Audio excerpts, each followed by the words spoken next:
more often than not, the women feel that if they have to go to work, if that's what's going on in the relationship, they feel like they're always making decisions. They're always in charge, right? Then if they bring that energy home and don't have a decompression routine, which we teach the guys how to help their wives slip into that.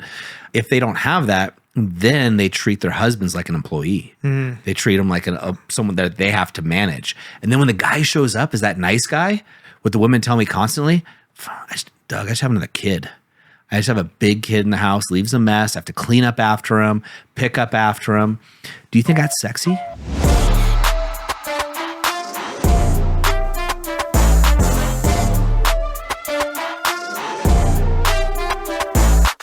Hey guys, welcome back to another episode of the TPM Show. Once again, we are graced with Chris.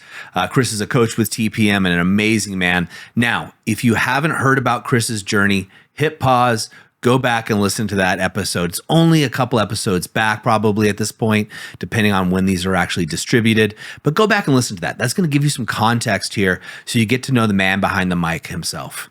Chris, thanks for being here, brother. Doug, thank you so much. Yeah. So off camera, of course, that's where all the great conversations happen. I always sometimes think we just leave them rolling.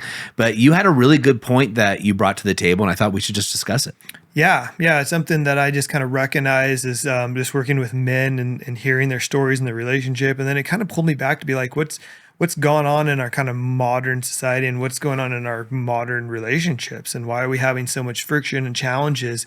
And it kind of came to me that if we looked at the woman from like the 1950s and who they were and how they had to show up and bring that same woman into a modern time and today, and their roles have changed so much. They're out there in the workforce, they're doing the jobs we have. They're still mothers though. They're doing all of these things. It's just, they've evolved like so much, right? But if we take the man from 1950 and we bring the man into the modern day, I don't feel that evolved. And sometimes I feel like we've de-evolved. And so, and this is kind of like the work that we're doing is helping us kind of evolve to that next level to really be able to support that feminine energy, how they need with what they're dealing with in this world, you know? Yeah, the gender roles have changed so much. And it's almost controversial to even call them gender roles anymore, which is so interesting. Our generation's a little bit different, right? Like it's not as touchy-feely as it has been for younger generations. So I'll just speak the way that comes up for me is what does it mean to be a modern man, right? Or a modern woman for that fact. And it always surprises women when I talk to them about TPM and tell them TPM stands for The Powerful Man. It's such a triggering name, right? Powerful? Are you saying I'm weak? Like, no, it's about finding our power within inside ourselves. You know, it's nothing to do. We love women. That's the difference. We're probably the ultimate feminists. We love women. And when you look at being a modern man, I was talking to a guy, this is a little while ago, but he's like, Doug, I don't know what to do. He's like, if I open a car door, I'm a chauvinist, but yet I'm expected to pay the bill at dinner. Like, when do I open the door? When do I not do it? Sometimes I'm supposed to open the front door of the restaurant. Do I put my hand on the small of her back and escort her through? Or do I just walk through because she's equally a person, therefore she can open her own flipping door. She can open her own seat. Or do I be romantic and pull her seat back? You know, should she stay home and take care of the kids? Or should she have a career?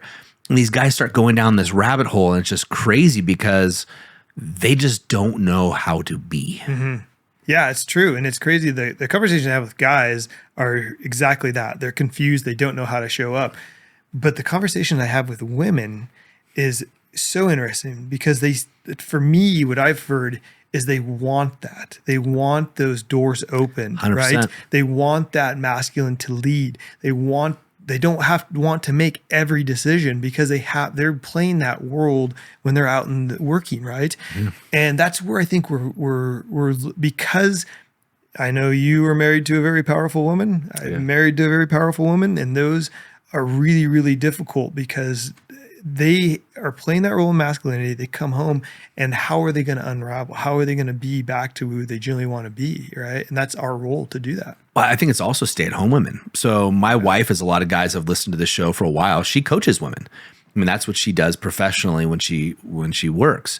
And what she would tell you is 100%, and she's very emphatic about that 100%, 100% of women out there want to be able to surrender into their feminine, and they don't know how. Yeah.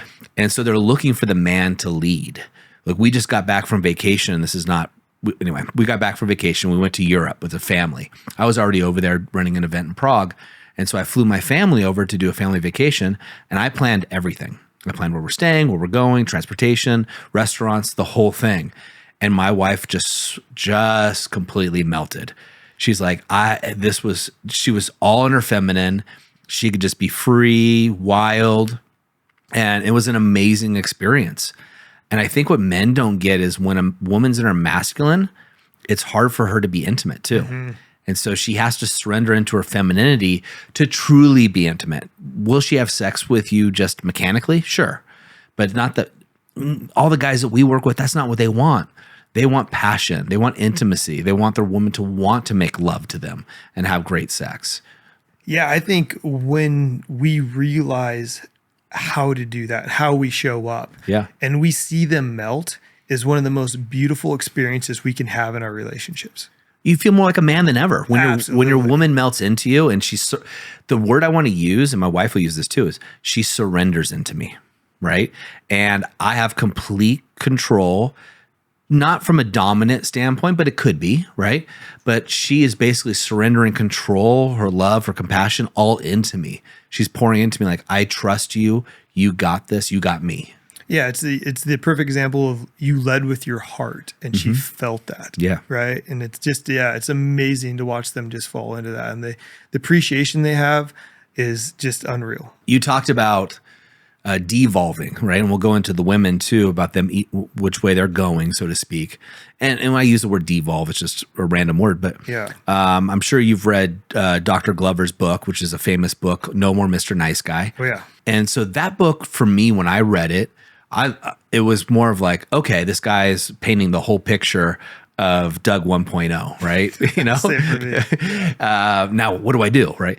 And that's where TPM, I think, comes in, is he's painting this picture of how men, we don't know what we're supposed to do. So we think, okay, my wife's not happy. So how can I make her happy? How can I show her that I'm such a great guy? How could, everybody else thinks Doug's amazing, it seems like. Why doesn't she? We fall into that trap of that nice guy when women, I talk about this a lot in the show, they want that guy from 50 Shades of Grey, right? There's a reason that so many millions of copies of that book sold. It's not because women don't want it. It's not because it was just men reading this book. This was a book geared towards women, and these women wanted a strong male presence in their life. And it was a sexual fantasy. It was an emotional fantasy. And those books continue to grow. Oh my God. When that came out and I heard about it, I bought it because I was like, I need to know what the hell is going on with this, right? Like, why are these women so into this? Smart man. And I read it, and the simple version is he made decisions. Yeah, and made her feel safe. And made her feel safe. Yeah. Yeah, so much so that he could completely dominate her sexually and physically, like literally be beating her sexually, right? Just S&M type stuff. But she liked his real emotional dominance, and she could trust him to show up, right? And if I remember the books, I read it later. I wasn't as smart as you. But when I started figuring it out, I was like, wait a minute. Why are, millions upon millions of women reading this? I can't think of a time, Chris, where I've had a conversation with a woman, someone's wife or what have you, that I've just brought it up. Have you ever read 50 Shades of Grey? And all of them like, yep. The proof of how popular that book is showing us how we're not showing up properly. 100%. Right? Yeah. Because if we were showing up that way, there would be no need for a book. No, because it'd be everyday life. It would be. So how do we make our own 50 Shades of Grey in our life? Yeah, I agree. That's a great question and a good journal prompt for people. And what happens here when I talk to women like yourself, talking to women, not women like yourself. I want to make sure that's clear. But when I talk like you, when I talk to women, more often than not, the women feel that if they have to go to work, if that's what's going on in the relationship, they feel like they're always making decisions. They're always in charge, right? Then if they bring that energy home and don't have a decompression routine, which we teach the guys how to help their wives slip into that. If they don't have that, then they treat their husbands like an employee. They treat them like someone that they have to manage. And then when the guy shows up as that nice guy, what the women tell me constantly, Doug, I just have another kid. I just have a big kid in the house, leaves a mess. I have to clean up after him, pick up after him. Do you think that's sexy? Well, that's where we miss it, right? We think we need to start showing up. And so we start becoming these task doers around the house and be like, yeah, she's tired, so I need to go do the dishes, and now I got to mow the yard and go paint this stuff, and that's going to make her happy. And it has nothing to do. I mean, you got to handle that, right? But it's not that. Well, you said something that's really like, I want guys to get the nuance of what you said, because I know you said it on purpose, is we think we doing it to make her happy. So now when you do that, guys, that's not love. That's transaction, right? That's like me saying, hey, Chris, here's $20. Can you now give me coffee, right? Like that's a transaction. I'll do this for you. You do this for me.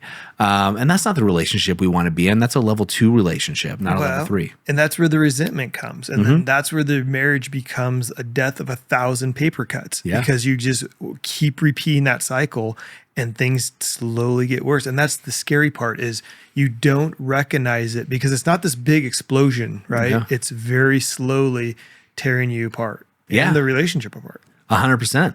And unfortunately, you know the stats, 50% of marriages end in divorce. Of those, 70% are initiated by the woman. It goes to 90% if she's got a college degree or higher. Think about that, 90%. And so what tends to happen is us guys want to survive off hopium, right? We just hope it'll get better. Yeah. All right, if I find a way to go to sleep tonight, without staying up worrying, maybe it'll be better tomorrow. Maybe it'll be better tomorrow. Meanwhile, the woman is festering in this. Like, when is he going to show up? Because one thing I also talk to women about is when your woman marries you, she sees the man you could be. She's an investor. Like we're buying now, right? We're in the market today. I hope you bought Bitcoin, huh? Yeah. She is buying, right, what she sees 20 years from now. Who can this man become? And guys, when we fall short, that's when they get pissed off and irritated. And some of the women literally, and you can see it, there's a testimonial from a couple that's on our site when I went to go visit the men and the women. In fact, I stopped by and said hi to you on that journey.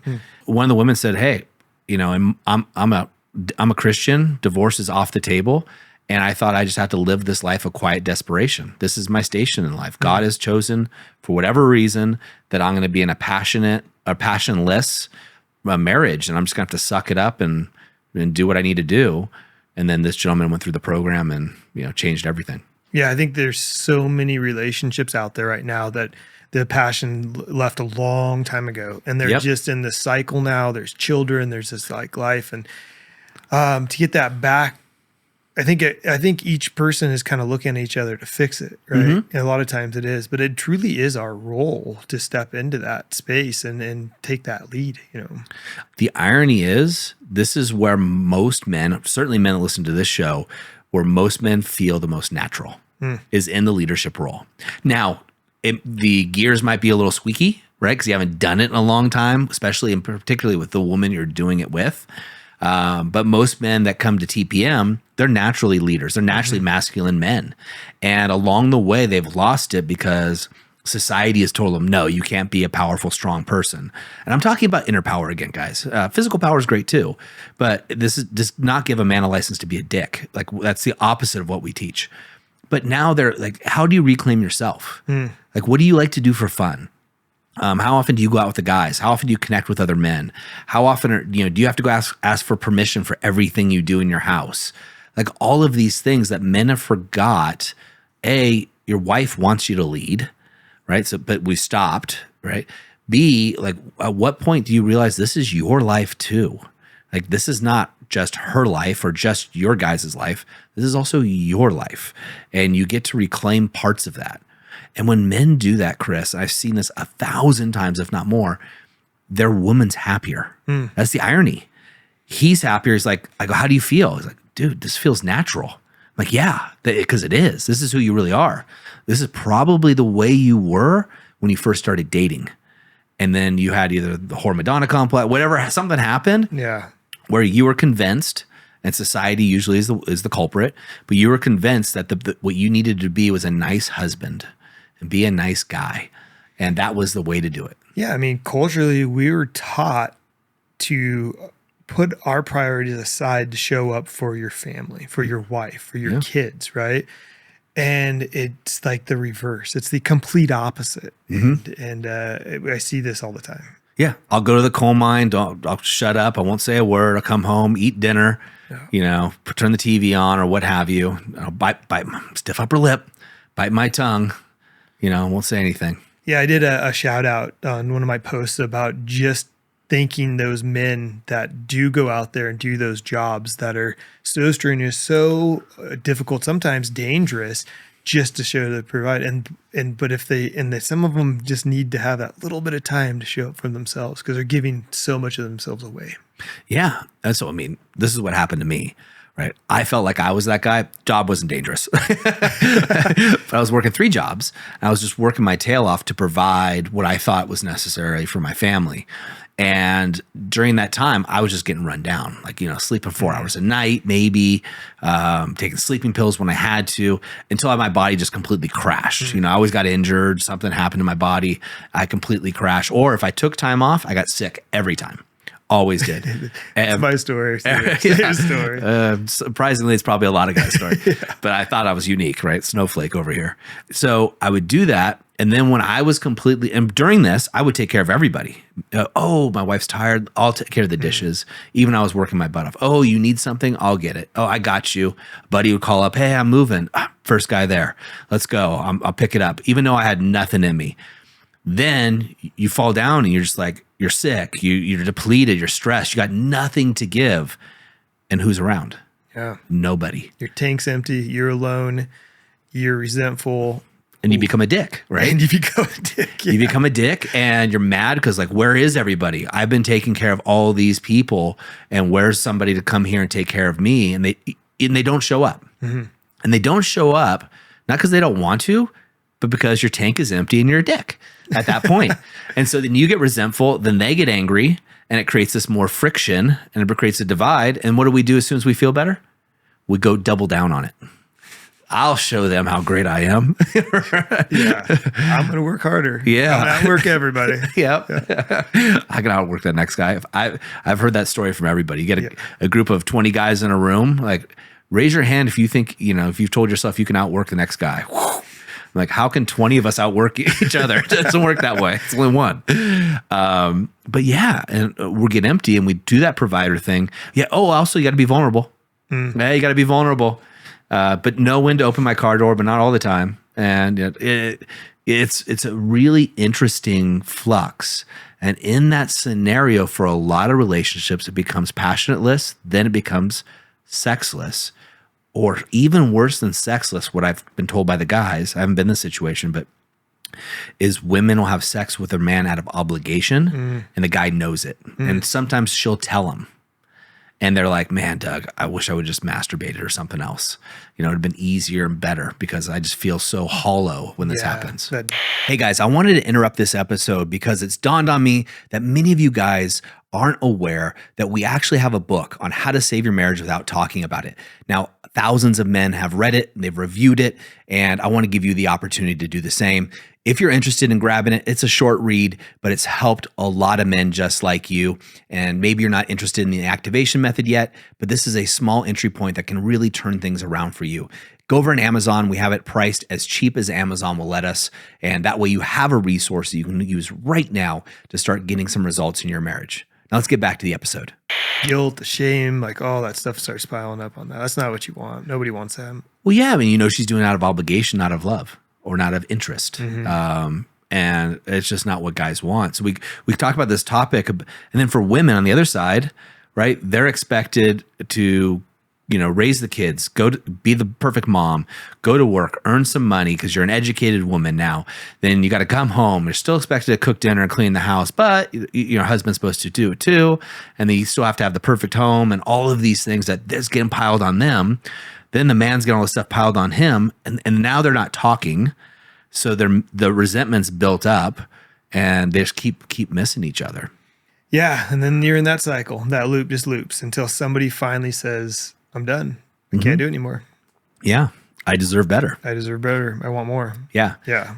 Another common thing men say coming through the program about this is, especially at the alpha reset, if men get a chance to come to an alpha reset, which is hard to get into just simply because we just don't have enough quality coaches like yourself to be able to put them on, is they'll be like, oh my gosh, my wife has been telling me this for years. No wonder she's upset. Yeah, I think that's a whole other podcast about we're not listening, right? Because we're instantly trying to fix, and we just need to slow that process down.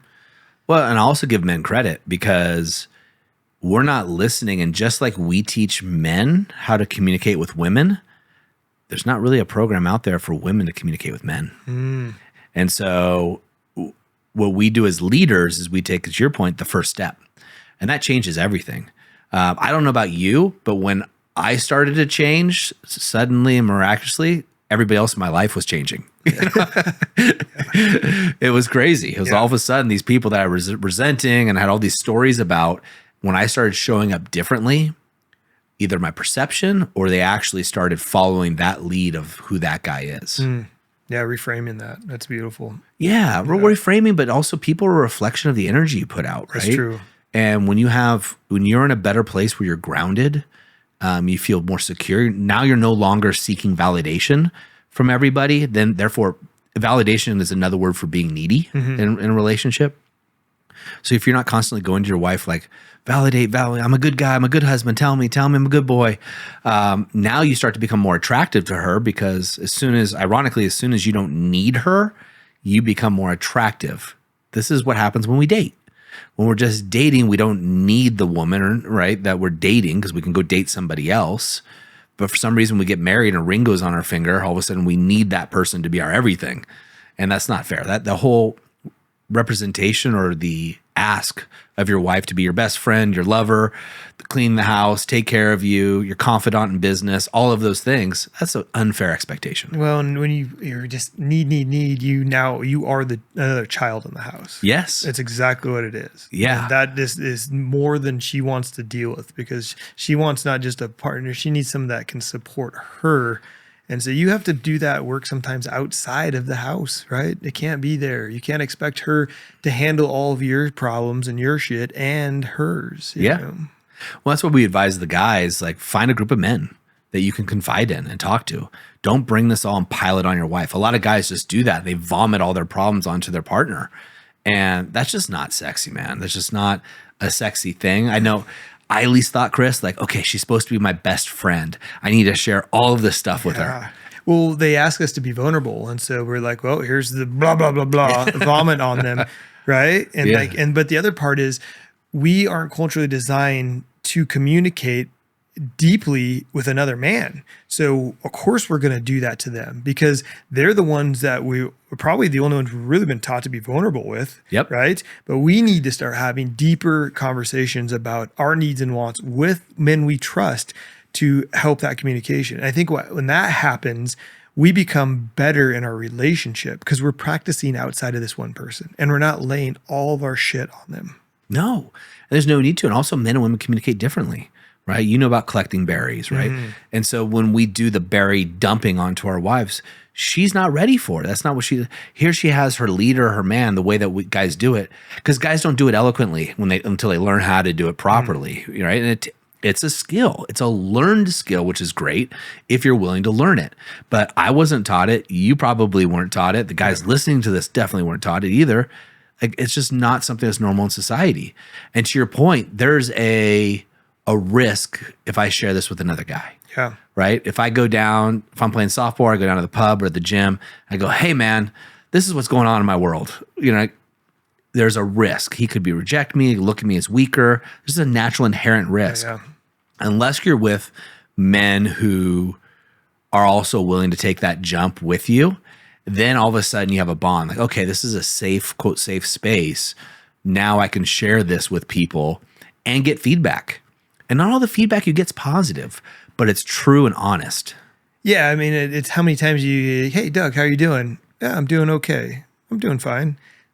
Key indicators that somebody needs to talk right there. Somebody needs to do. And sometimes just going a little deeper, they start opening up and that relationship starts forming, right? Yeah, and sometimes you have to share first. Yeah. It's leadership. And all the men here listening to this podcast, I would guess, we have a lot of women listen to this too.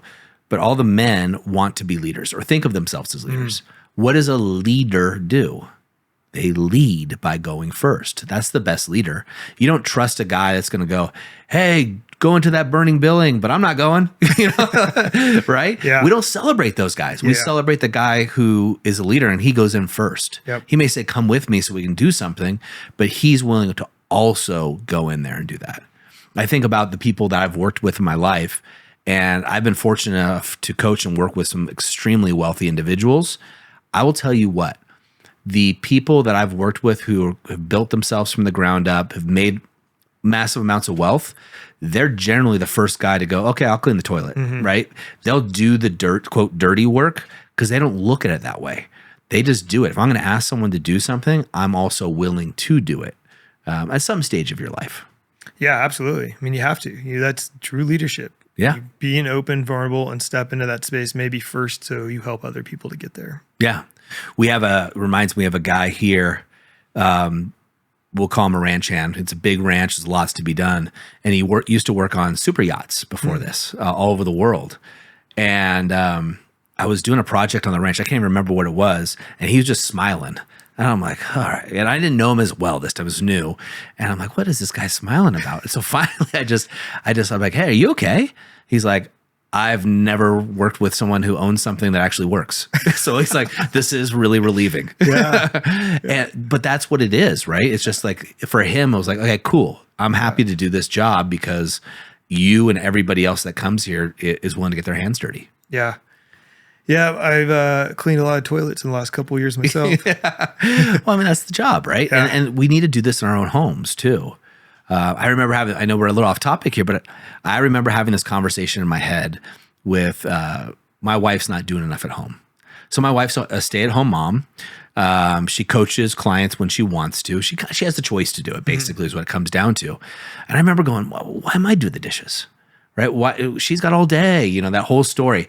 I slip into my stick man just like everybody else does and going through there. And then I go, Doug, if you were single, would you be doing dishes? Yep. So quit your bitching and moaning and empty the dishwasher, right? Reality check. Total reality check. Yeah. It's just stories we make. Yeah. We make up stories in our darker times. Yeah. It's kind of keeping that ego, right? And just don't let that come out and understand and feel your heart. Well, I think the key is recognizing it and laughing about it and kind of going, come on, dude. Like, why are you being ridiculous? And the point was I was tired. Yeah. I didn't sleep the night before because I had 2 kids in my bed. And you know how kids are, 4-year-olds kicking you in the nuts. Yeah, I think that skill of humbling yourself is something that we all have to work on pretty common, right? Yeah. And so when we talk back to the subject of men devolving, right? Going back to being the prototypical 1950s masculine men, and then women who were the prototypical 1950s stay-at-home mom baking cookies, I'm kind of thinking of like a Leave It to Beaver type family, right? Yeah, exactly. And how women have been forced in some ways through society to become more masculine and take over jobs and leave the family. Men have been forced to do the opposite role by society's standards, and now we're missing each other, and polarity is completely off. Yeah, they're women are making those decisions, and they're coming home, and because they're doing that, we're letting them. Like we're not stepping up because they're handling it. And the next thing I can go work on my job. I can work on what I'm focusing on because she's handling all that. And that's such a miss right there. Like huge. And then you got just 2 masculine energies just bouncing off of each other, and just never like those 2 magnets getting flipped, getting pushed away. No, whenever I get in that situation, it's like, okay, we're either fighting or one of us is walking away. So let's give the guys who listen to this a couple of things that they can walk away with. Maybe we'll do 2 each, bounce back and forth. What's something a guy could do? He's like, okay, crap, I'm in this situation where I think I have stepped back societally and I've taken on a little bit less of a traditional masculine role, and that feels right for me to step into it, and my wife has become a little bit more masculine. What's something you can do? 2 things that come to mind. First, make some time for yourself, right? Fill that cup so you have that energy to show up, right? So go do something you enjoy. And the second one would probably be just start making some decisions. Simple, like date night, plan the dinner, or pre-order the dinner.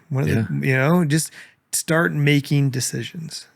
Love it. Those are two great ones. I'll add on to that. One is iron sharpens iron. Find a group of like-minded men. Men listening to this show would be a good example. But like-minded men online in your own community, wherever you feel the most comfortable, so that you are around other guys.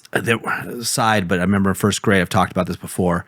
Couldn't tell you who my first grade teacher was, but I remember a sign, cutouts and everything the teachers have, said birds of a feather flock together. So choose your friends wisely. And I made fun of that sign, but now I believe it fully. You're the product of the people you spend the most time with. Yeah. So find a group of men, like-minded men who are looking to better themselves and their relationships. The second thing I'll say is, you know what? Read Dr. Glover's book and see if that relates to you. I think that's a great book. And are you a nice guy? Have you become a nice guy? Don't beat yourself up. That's probably what I would have done. But don't beat yourself up for being a nice guy. Just kind of go, okay, I went down this path. What's the next corrective path that I should take? Yeah, that book really highlights exactly what we're talking about. 100%. And it's right on point. And he even says in the book, find a group of men. Find a group of like-minded men. That's one of the best ways that he believed to get out of it. And I think he's right. Yeah, I agree with that. Yeah. Awesome. Thanks for bringing this topic to the table, man. Always good. Thanks for having me, man. You got it. Gentlemen, as we always say in the moment of insight, take massive action. Go do something for yourself, like Chris says. Also make a decision. Be decisive. When you're dating, you probably planned a date night or two or what have you with your current wife or partner. Do that now. Make sure that's back into your life. And then if you got, a couple spare bucks, get Dr. Glover's book, right? It's probably $9 or $10 on Amazon. Grab that or go to your local library and check it out. Who knows? But it's on Audible too. So you have no excuse. Get that book and just flip through. And if it's resonating with you, if you're like, wow, that's me, like that's what I said back in the day, then take some action. What are you going to do about that? Don't just live a life of quiet desperation. You deserve more than average. Average is for the other guy, not you. This is your one shot at this game we call life. So take some massive action. I'm in your corner and I'll see you next time on the TPM Show.